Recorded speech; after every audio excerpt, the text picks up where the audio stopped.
teach you how to take data on MAND training. So say,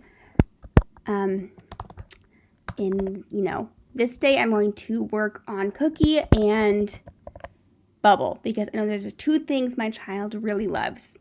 So I'll contrive a motivating operation. I'll get my Cookie and my Bubbles. I'll probably break the Cookie into a couple pieces just because I don't want my child to satiate or get tired of the Cookie. And I'm going to start with a partial verbal prompt. So with this, I'm just requiring that my child makes the first sound, K. So I'll sit down at the table and contrive that motivating operation.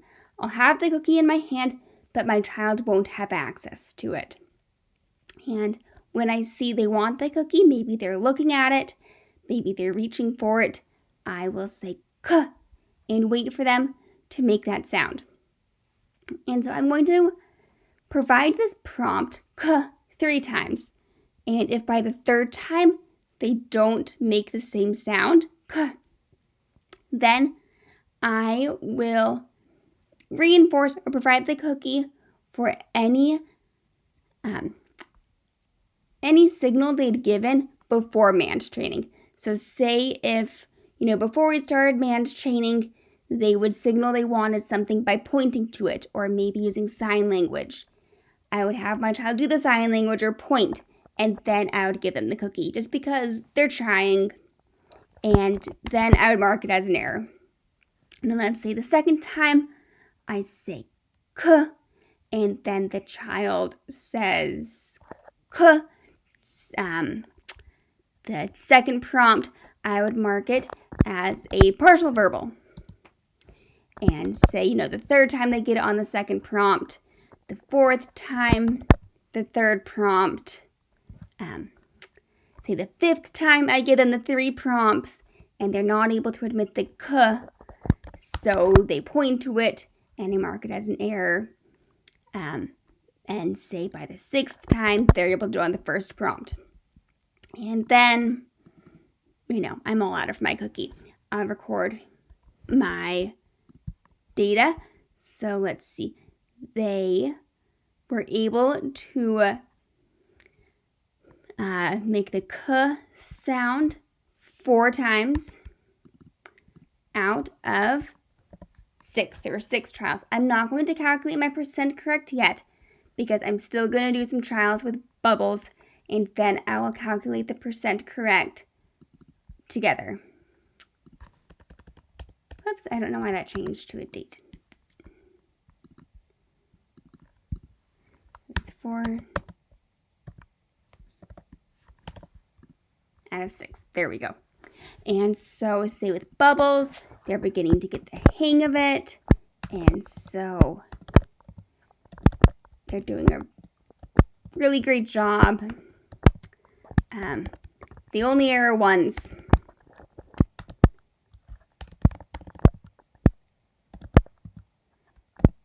And the rest of the time, they're able to admit the MAND on either, the first, second, or third try.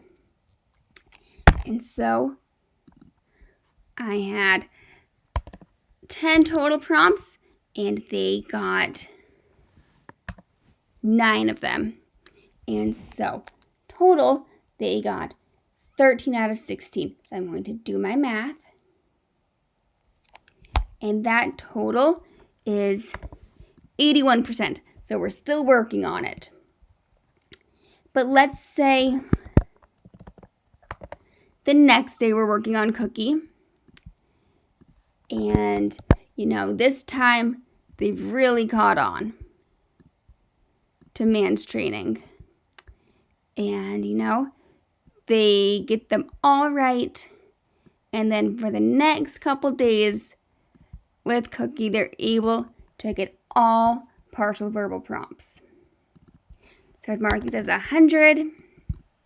And as long as I have 3 days in a row above 90, I can move up to my next prompt. So here the next day, I will do a full verbal prompt. And it can be any word. It doesn't just need to be a cookie. It can be, bubbles or tickles or video. Anyway, so this day, let's say my child, they're able to get a couple. And similar to the partial verbal, I'm going to give them 3 tries to get it. But then if they continue to error,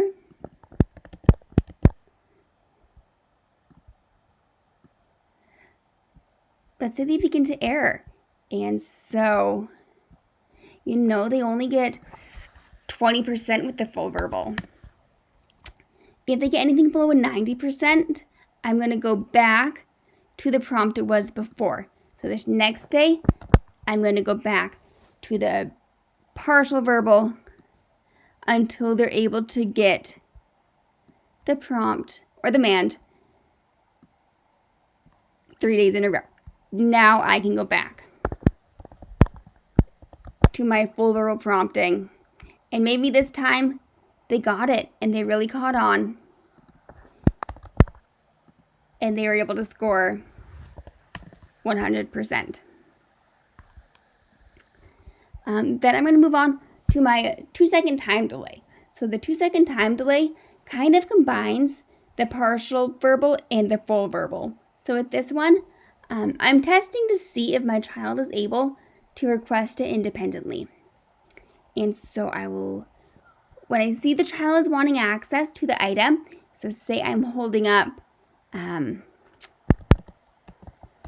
bubbles and they're looking at them, I'll wait 2 seconds, then I will provide the partial verbal prompt. So I'll go buh.